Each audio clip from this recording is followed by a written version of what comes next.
品終於俾學校揀咗去參加創科比賽啦。咁不如我哋去食餐好噶啦。咁我哋食咩啊？楊婆婆之前俾咗咁多意見我哋，咁我哋去佢屋企食。好啊，順便可以陪下佢。等我聯絡下楊婆婆先。楊婆婆，你聽晚得唔得閒啊？我哋想約你去你屋企食飯啊！好啊，你聽晚過嚟啦。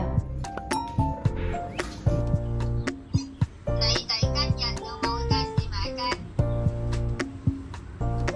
做咩啊？今日街市啲雞好平咩？如果平你幫我買多隻啦。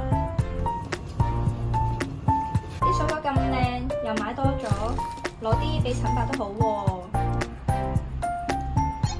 陳伯，我多咗啲水果啊，我攞啲俾你啊。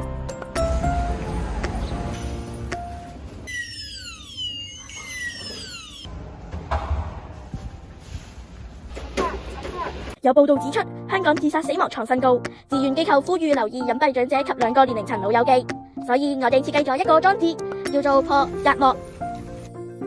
我哋嘅裝置主要會分為兩個部分，第一個部分係使用 App Inventor 製作嘅對話平台，長者可以收聽平台上嘅用家對話，隨時按對話鍵加入話題。呢個功能有助鼓勵獨居長者多啲同人溝通，減少因為孤獨而漸漸變成嘅悲劇。